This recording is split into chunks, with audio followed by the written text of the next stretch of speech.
This channel does not promote any violent, harmful, or illegal activities. All content provided by this channel is meant for an educational purpose only. গরু পাচার নিয়ে রাজ্য রাজনীতি কম উত্তপ্ত হয়নি।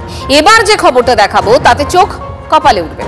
গরু চুরির জন্য পেশাদার চোর নিয়োগ, পাচারের জন্য ঋণ শোধ করতে না পারা মালিকদের ট্রাক ব্যবহার, তবে শেষ রক্ষা হলো না। দক্ষিণবঙ্গের সবথেকে বড় গরু পাচার চক্রের পান্ডা এবং তার সহযোগী শেষমেশ পুলিশের জালে। চলতি বছর জানুয়ারিতে বাঁকুড়ার কতুলপুর ও জয়পুর থানা এলাকায় একাধিক গরু চুরির ঘটনা ঘটে। সিট গঠন করে পুলিশ গরু সহ বেশ কয়েকজন পাচারকারীকে গ্রেপ্তার করে। তাদের জিজ্ঞাসাবাদ করে ওই চক্রের 9 জনকে ধরে পুলিশ, কিন্তু চক্রের মূল পান্ডা সৌরভ ঘোষের কিছুতেই নাগাল পাচ্ছিল না পুলিশ। অবশেষে প্রযুক্তি, কৌশল ও সূত্র কাজে লাগিয়ে পূর্ব মেদিনীপুরের চণ্ডীপুর থেকে সৌরভ ও তার সহযোগীকে গ্রেপ্তার করে পুলিশ। ধৃত সৌরভ আদতে দক্ষিণ 24 পরগনার নোদাখালীর বাসিন্দা। গরু চুরির জন্য মহেশতলা, নোদাখালী, ফলতা এলাকা থেকে পেশাদার দুষ্কৃতী নিয়োগ করা হতো। চুরি ও পাচারের জন্য গরু পিছু 500 টাকা দেওয়া হতো। চুরির আগে নিখুঁত পরিকল্পনা তৈরি করত সৌরভ। একই দিনে একসঙ্গে 8 থেকে 10টি গরু চুরির পরিকল্পনা থাকত। সেই ব্লুপ্রিন্ট বুঝিয়ে দেওয়া হতো গরু চোরদের। গরু পাচারের জন্য বিশেষ কৌশল ব্যবহার করা হতো। ঋণ শোধ করতে না পারা ট্রাক মালিকদের টোপ দেওয়া হতো। ঋণ শোধ করার নামে তাদের ট্রাক ব্যবহার করা হতো পাচারের জন্য। চুরি থেকে পাচার পর্যন্ত গরু প্রতি খরচ পড়ে 1000 টাকা। সেই গরু দক্ষিণ 24 পরগনার বিভিন্ন কসাইখানায় 30 থেকে 35 হাজার টাকায় বিক্রি করা হতো।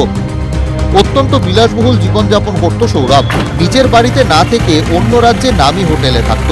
অল্প দিনের ব্যবধানে সিম কার্ড বদলে ফেলত সে। এই সৌরভই কিন্তু এই পুরো গরু চুরির গ্যাংটার মূল পান্ডা, মাস্টার মাইন্ড বলা যেতে পারে। এই বিভিন্ন ছেলেদেরকে ওই এলাকার অর্থাৎ মহেশতলা, রবীন্দ্রনগর, ফলতা, নোদাখালী এইসব থানার বিভিন্ন ছেলেদেরকে কিছু টাকার বিনিময়ে হেল্পিং হ্যান্ড হিসেবে নিত এবং এই আমাদের সাউথ বেঙ্গলের বিভিন্ন জেলাগুলোতে, যেমন বাঁকুড়া, মেদিনীপুর, পূর্ব মেদিনীপুর, পশ্চিম মেদিনীপুর, হুগলি, এইসব জায়গায় তাদের অপারেশনটা করতো। ধীরে ধীরে দক্ষিণবঙ্গের বিভিন্ন জেলায় নিজের সাম্রাজ্য ছড়িয়ে ফেলে সৌরভ। ধৃতকে জিজ্ঞাসাবাদ করে তার কাজকর্ম সম্পর্কে আরো বিশদে জানার চেষ্টা করছেন তদন্তকারীরা। বাঁকুড়া থেকে হীরক মুখোপাধ্যায়ের রিপোর্ট, TV9 বাংলা। গরু চুরি দেখলেন, এবার দেখুন অস্ত্র চুরি।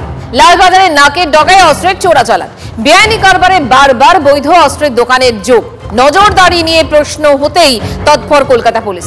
কোন বৈধ দোকান থেকে কত অস্ত্র, কার্তুজ বিক্রি হচ্ছে, এবার হিসেব রাখছে কলকাতা পুলিশের আর্মস অ্যাক্ট বিভাগ। রাজ্য জুড়ে কার্তুজের চোরাচালানের পর্দাফাশ করতে তেরে ফুরে নেমেছে বেঙ্গল এসটিএফ। ফেব্রুয়ারির মাঝামাঝি জীবনতলা থানার ঈশ্বরপুর এলাকা থেকে 190 রাউন্ড কার্তুজ সহ 4 জনকে গ্রেপ্তার করা হয়। তাদের জিজ্ঞাসাবাদের সূত্র ধরেই গ্রেপ্তার করা হয় শান্তিপুরের জয়ন্ত দত্তকে। জয়ন্ত কলকাতায় অস্ত্র বিপণন দোকানের কর্মচারী বলে জানা যায়। এদিকে মঙ্গলবারও কার্তুজ পাচারের কারবারে আরও একটি বৈধ অস্ত্রের দোকানের যোগ মিলেছে। বিবি গাঙ্গুলি স্ট্রিটের ওই দোকান ইতিমধ্যেই সিল করেছে এসটিএফ। আটক করা হয়েছে দোকানের কর্মীকে।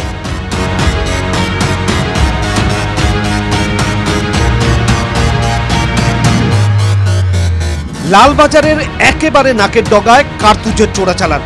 রেড করছে বেঙ্গল এসটিএফ, অথচ পাচার চক্র নিয়ে কিছুই জানত না কলকাতা পুলিশ। নজরদারি নিয়ে প্রশ্ন উঠতেই তৎপরতা। জীবনতলার কার্তুজ উদ্ধারের ঘটনার পর নড়ে চড়ে বসে কলকাতা পুলিশও। কলকাতা পুলিশ এলাকায় 14টি বৈধ অস্ত্র ডিলারের দোকান আছে। সূত্রের খবর, সব আর্মস ডিলারের ফাইল তৈরি করেছে কলকাতা পুলিশের আর্মস অ্যাক্ট বিভাগ। প্রত্যেক দোকানের আলাদা ফাইল তৈরি করা হয়েছে। অস্ত্র কারবারিরা প্রতি সপ্তাহে কত অস্ত্র ও কার্তুজ বিক্রি করলেন সেই হিসেব মিলিয়ে দেখেই তৈরি হয়েছে এই ফাইল। প্রতি ডিলারের জন্য মৌখিকভাবে এই ফাইল তৈরির নির্দেশ দেওয়া হয়েছিল। ইতিমধ্যেই তা তৈরি হয়ে গিয়েছে। এই ফাইলগুলি এতদিন তৈরি করা হয়নি, এখন তৈরি করা হয়েছে বলেই জানা যাচ্ছে। এবং মূলত যখন বেঙ্গল এসটিএফ এই অস্ত্র ব্যবসায়ীদের এই বেআইনি কারবার বা কার্তুজের বেআইনি কারবারের সঙ্গে যুক্ত থাকার ঘটনা সামনে আনে, তারপরেই এবার কলকাতা পুলিশ নড়ে চড়ে বসল। মূলত দুটি কারণে এই ফাইল তৈরি শুরু করেছে কলকাতা পুলিশের আর্মস অ্যাক্ট বিভাগ।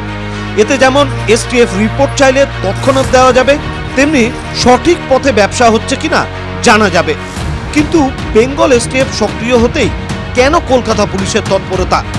এতদিন কোথায় ছিল নজরদারি, প্রশ্ন উঠছে। যদি লালবাজারের থেকে নির্দেশ আছে যে আর্মস এক শাখা তারা গিয়ে তল্লাশি চালাবে, তারা গিয়ে সরাসরি তদন্ত করবে, তাহলে তারাও কি যাতে তদন্ত করতে পারে সেই কারণেই এই রকমভাবে ফাইল তৈরি করার নির্দেশ দেওয়া হয়েছে। ক্যামেরা বিনোদের সঙ্গে সুজয়, TV9 বাংলা, কলকাতা। আরও একটা ভয়ঙ্কর ঘটনা ঘটেছে বলি, দক্ষিণ দমদম এলাকা প্রমোদনগর হাড় হিম করা ঘটনা। মত্ত যুবকের চোখ উপড়ে নিলেন তার প্রতিবেশী, অভিযুক্তকে ধরে বেধড়ক মার দিলেন এলাকাবাসী।